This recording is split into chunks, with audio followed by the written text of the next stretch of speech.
ಹರೇ ಶ್ರೀನಿವಾಸ. ಇವತ್ತು ಅವಲಕ್ಕಿ ಹಪ್ಪಳ ಹೇಗೆ ಮಾಡೋದು ಅಂತ ನೋಡೋಣ.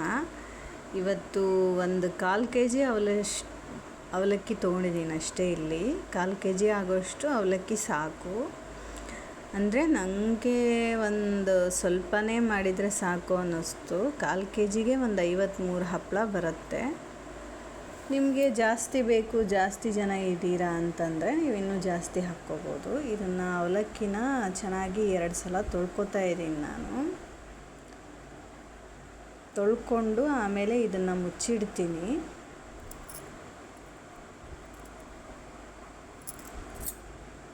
ಮುಕ್ಕಾಲು ಗಂಟೆ ಮುಚ್ಚಿಡಬೇಕು, ಅಂದರೆ ಚೆನ್ನಾಗಿ ನೆನೆಯುತ್ತೆ. ಅದು ನೀರು ಹಾಕೋದೇನು ಬೇಡ, ಹಾಗೆ ಮುಚ್ಚಿಟ್ರೆ ಸಾಕು. ಮತ್ತು ಇಲ್ಲಿ ಒಂದು 1/4 kg ಅಥವಾ ಅರ್ಧ kg ಅವಲಕ್ಕಿನ ಪುಡಿ ಮಾಡ್ಕೊಂಡಿದ್ದೀನಿ. ಅರ್ಧ kg ಮಾಡಿಟ್ಕೊಳ್ಳೋದು ಒಳ್ಳೆಯದು. ಏಕೆಂದರೆ ಒಂದೊಂದು ಸಲ ರುಬ್ಬಿದ್ದಾದಮೇಲೆ ನಿಂಬೆಹಣ್ಣು ಹಿಂಡೋವಾಗ ಸ್ವಲ್ಪ ನೀರಾಗಿಬಿಡತ್ತೆ. ಸರಿಯಾಗಿ ರುಬ್ಕೊಂಡ್ರೆ ಸರಿ. ಒಂದೊಂದು ಸಲ ಅದು ಒಂಚೂರು ಹೆಚ್ಚು ಕಡಿಮೆ ಆಗತ್ತೆ ನೀರು, ಆವಾಗ ಅವಲಕ್ಕಿ ಪುಡಿ ಜಾಸ್ತಿ ಬೇಕಾಗತ್ತೆ. ನೋಡಿ, ಇಷ್ಟು ರುಬ್ಕೊಂಡ್ರೆ ಸಾಕು. ನಾನು ಒಂಚೂರು ಇನ್ನೂ ನೈಸಾಗಲಿ ಅಂತ ಒಂದು ಸ್ವಲ್ಪ ನೀರು ಹಾಕ್ಕೊಂಡೆ.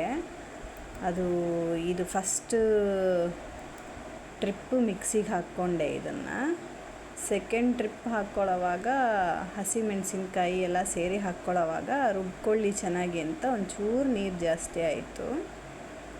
ಎಷ್ಟು ಚೆನ್ನಾಗಿದೆ ನೋಡಿ, ಬೆಣ್ಣೆ ಥರ. ಈ ಥರ ನೈಸಾಗಿ ರುಬ್ಕೋಬೇಕು. ಇವಾಗ 2ನೇ ಬಾರಿ ನಾನು ಹಾಕ್ಕೊಳ್ತಾ ಇದ್ದೀನಿ. ಮತ್ತು ಉಳಿದಿದ್ದ ಅವಲಕ್ಕಿನ ಮಿಕ್ಸಿಗೆ 10 ಹಸಿಮೆಣಸಿನ್ಕಾಯಿ 1/4 kgಗೆ ನಾನು ತೊಗೊಂಡಿದ್ದೀನಿ. 10 ಹಸಿಮೆಣಸಿನ್ಕಾಯಿ ಸಾಕು. ಖಾರ ಜಾಸ್ತಿ ಬೇಕು, ನಾವು ಇನ್ನೂ ಖಾರ ತಿಂತೀವಿ ಅನ್ನೋರು ಇನ್ನೂ ಹಾಕ್ಕೋಬೋದು. ಸ್ವಲ್ಪ ದ್ರವ ಆಯಿತು. ಇದನ್ನು ಮುಚ್ಚಿಟ್ರೆ ಅದು ನೀರನ್ನು ಹೀರ್ಕೊಳ್ಳುತ್ತದು. ಕೈಯಿಂದ ಆಗೋರು ಕೈಯಿಂದ ಮಾಡ್ಕೊಳ್ಳಿ. ಒಂದು 1/4 kgಗೆ ಇಷ್ಟು ಉಪ್ಪು ಹಾಕ್ಕೊಂಡಿದ್ದೀನಿ ನಾನು ಈ ಚಮಚದಿಂದ. ಈ ಸಣ್ಣ ಚಮಚದಿಂದ 1 ಚಮಚ ಪೂರ್ತಿ ಹಿಂಗೆ ಹಾಕ್ಕೊಂಡಿದ್ದೀನಿ. 2.5 ನಿಂಬೆಹಣ್ಣು ಹಿಂಡ್ಕೊತಾ ಇದ್ದೀನಿ. ನಿಂಬೆಹಣ್ಣು ಹಿಂಡ್ಕೊಂಡ್ಮೇಲೆ ಸ್ವಲ್ಪ ದ್ರವ ಜಾಸ್ತಿ ಆಯ್ತದು. ಮೊದಲು ಕೈಯಿಂದ ಇದನ್ನು ಕಲಸಿದ್ದು ಸ್ವಲ್ಪ ಕೈ ಉರಿತಾ ಇತ್ತು ಹಸಿಮೆಣಸಿನ್ಕಾಯಿ ಹಾಕಿದ್ರಿಂದ. ಆಮೇಲೆ ಒಂದು ಸೌಟು ಇಟ್ಕೊಂಡು ಅದನ್ನು ಕಲಿಸ್ಕೊತಾ ಇದ್ದೀನಿ. ಅಭ್ಯಾಸ ಇದೆ, ನಾವು ಹಾಗೆ ಮಾಡ್ಕೊಳ್ತೀವಿ ಅನ್ನೋರು ಮಾಡ್ಕೋಬೋದು. ಈಗ ಒಂದು 2 ಗಂಟೆಗಳ ಕಾಲ ಆದಮೇಲೆ ಈ ಥರ ಆಗಿದೆ, ನೀರನ್ನೆಲ್ಲ ಹೀರ್ಕೊಂಡಿದೆ. ಆದರೆ ಉಂಡೆ ಹಿಡಿಯೋಕ್ಕೆ ಬರಲಿಲ್ಲ. ಅದಕ್ಕೆ ಅವಲಕ್ಕಿ ಪುಡಿ ಸ್ವಲ್ಪ ಹಿಟ್ಟಿಗೆ ಸೇರಿಸ್ಕೊಳ್ತಾ ಇದ್ದೀನಿ. ಸ್ವಲ್ಪ ರುಬ್ಬಿದ್ದ ಮಿಶ್ರಣಕ್ಕೆ ಒಂದು ಚೂರು ಅವಲಕ್ಕಿ ಹಿಟ್ಟು ಸೇರಿಸ್ಕೊಂಡು ಈ ಥರ ಉಂಡೆ ಹಿಡಿಯೋಕ್ಕೆ ಬರಬೇಕು. ಇದನ್ನು ನೀವು ಉಂಡೆ ಹಿಡಿಯೋಕ್ಕೆ ಮುಂಚೆ ಕೈಗೆ ಎಣ್ಣೆ ಹಚ್ಕೊಳ್ಳೋದು ಒಳ್ಳೆಯದು. ತೆಂಗಿನ ಎಣ್ಣೆ ಅಥವಾ ಎಳ್ಳೆಣ್ಣೆ ಹಚ್ಕೋಬೇಕು. ಬೇರೆ ಯಾವ ಎಣ್ಣೆನೂ ಚೆನ್ನಾಗಿರಲ್ಲ, ಇದಕ್ಕೆ ಅಡ್ಡ ವಾಸನೆ ಬಂದುಬಿಡುತ್ತೆ. ಇದಕ್ಕೆ ತೆಂಗಿನ ಎಣ್ಣೆ ಅಥವಾ ಎಳ್ಳೆಣ್ಣೆನೇ ಒಳ್ಳೆಯದು. ನಾನು ಇಲ್ಲಿ ಎಳ್ಳೆಣ್ಣೆನೇ ತೊಗೊಂಡಿದ್ದೀನಿ. ಇದು ತುಂಬ ಚೆನ್ನಾಗಿರುತ್ತೆ ವಾಸನೆ. ಇದಕ್ಕೆ ಈ ಉಂಡೆಗೆ ಈ ಥರ ಹಚ್ಚಿ ಮೇಲ್ಗಡೆ ಮತ್ತು ಅವಲಕ್ಕಿ ಪುಡಿ ಹಾಕಿ ಲಟ್ಟಿಸ್ಕೋಬೇಕು.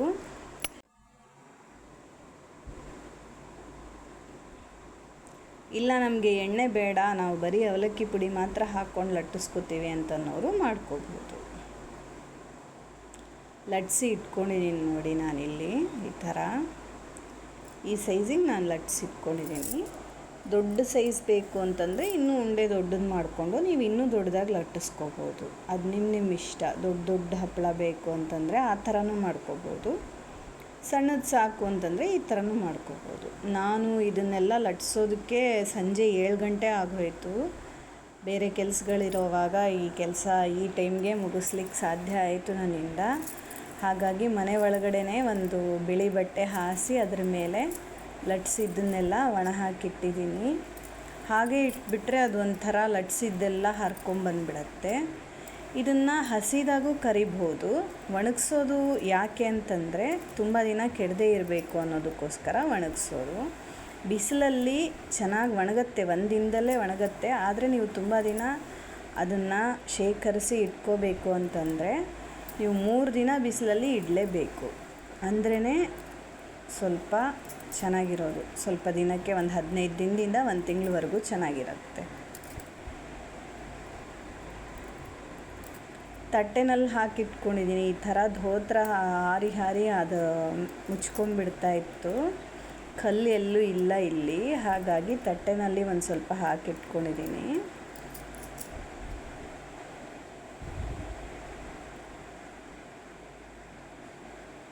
ಚೆನ್ನಾಗಿ ಒಣಗ್ತು. ಇದು 3 ದಿನ ಆದಮೇಲೂ ಕರ್ಕೋಬಹುದು, ಅವತ್ತೇನೂ ಕೂಡ ಕರ್ಕೋಬಹುದು. ನೋಡಿ, ಹೀಗೆ ತಟ್ಟಿದರೆ ಮುರಿಯಲ್ಲ, ಅಷ್ಟು ಚೆನ್ನಾಗಿ ಒಣಗಿದೆ. ಇವಾಗ ನಾವು ಒಣ ಹಾಕಿದ ದಿನ ಸಂಜೆನೇ ಕರೆದಿದ್ದೀನಿ ಕೆಲವೊಂದು, ಇನ್ನು ಕೆಲವೊಂದೆಲ್ಲ 3 ದಿನಕ್ಕೆ ಒಣಗಿಸ್ಕೊಂಡು ಡಬ್ಬಿನಲ್ಲಿ ಹಾಕಿಟ್ಕೋತೀನಿ. ಇವಾಗ ಕರಿತಾ ಇರೋದು ನಾನು ತೆಂಗಿನೆಣ್ಣೆನಲ್ಲಿ ಕರಿತಾ ಇದ್ದೀನಿ, ಚೆನ್ನಾಗಿರುತ್ತೆ ಅಂತ ಹೇಳಿ. ತೆಂಗಿನೆಣ್ಣೆ ಅಥವಾ ಎಳ್ಳೆಣ್ಣೆನೇ ಉಪಯೋಗಿಸ್ಬೇಕು ಇದಕ್ಕೆ, ಬೇರೆ ಯಾವ ಎಣ್ಣೆನೂ ಚೆನ್ನಾಗಿರಲ್ಲ.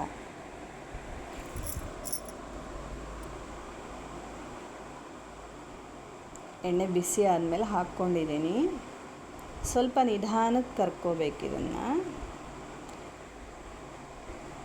ಸ್ವಲ್ಪ ಒಂಥರ ಕೆಂಪು ಥರ ಆದರೆ ಸಾಕು, ಒಂಥರ ಕರ್ದಿದ್ದು ಕೆಂಪು ಬರುತ್ತೆ ಇದು. ಆ ರೀತಿ ಆದರೆ ಸಾಕು, ಕಪ್ಪಗಾಗೋದು ಬೇಡ. ಇನ್ನು ಕೆಲವರಿಗೆ ಬೆಳ್ಳಗೆ ಕರೆದ್ರೇ ಇಷ್ಟ, ಆ ರೀತಿ ಇಷ್ಟ ಇದ್ದವರು ಬೆಳ್ಳಗೆ ಕರ್ಕೋಬೋದು.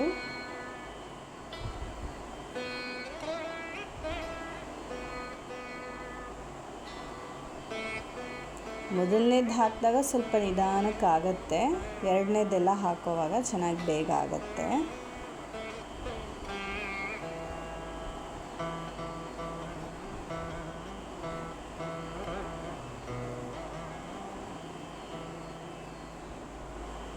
ಇದೆಲ್ಲ ಕರಿತಾ ನಿಮಗೆ ಅಭ್ಯಾಸ ಆಗಿ ಬರುತ್ತೆ. ಇದೆಲ್ಲ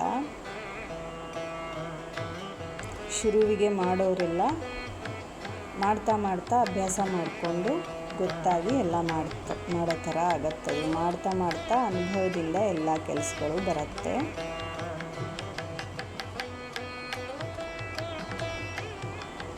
ಒಂದು ಕಡೆ ಬೆಂದಿದೆ, ಇನ್ನೊಂದು ಕಡೆ ತಿರುಗಿಸ್ಕೊಂಡಿದ್ದೀನಿ.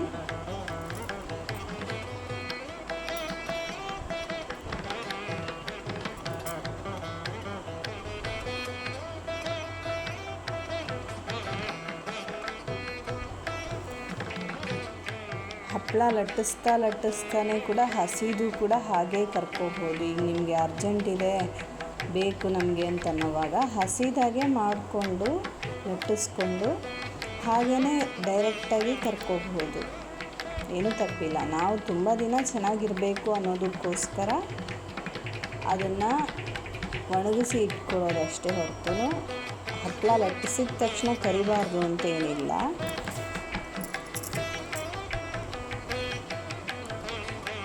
ಕರ್ಕೋಬಹುದು.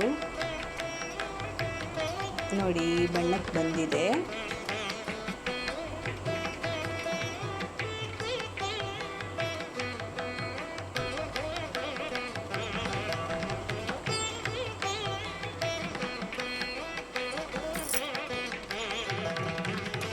ಚೆನ್ನಾಗಿ ಕರಿಯೋದಕ್ಕೂ ಬರ್ತಾ ಇದೆ, ಹೊಡಿತಾ ಇಲ್ಲ.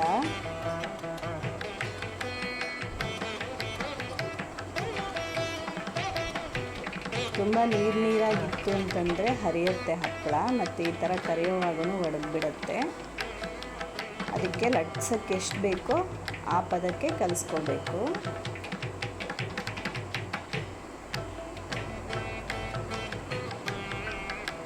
ಚೆನ್ನಾಗಿ ಬರ್ತಾ ಇದೆ.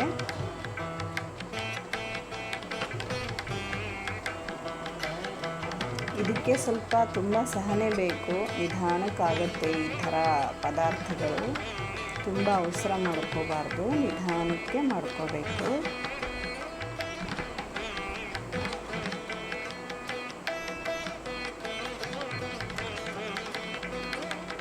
ಕರ್ದಿದ್ದಾಯಿತು, ಈಗ ಇಟ್ಟಿದ್ದೀನಿ. ಒಂದು ಒಡೆದು ತಿನ್ಕೊಂಡು ನೋಡ್ತೀನಿ. ತುಂಬ ಚೆನ್ನಾಗಿದೆ ಅಂತ ಅನಿಸುತ್ತೆ ನೋಡೋಕ್ಕೆ. ತುಂಬ ಚೆನ್ನಾಗಿದೆ. ಎಲ್ಲರೂ ಪ್ರಯತ್ನ ಮಾಡಿ. ಜೈ ಶ್ರೀರಾಮ್.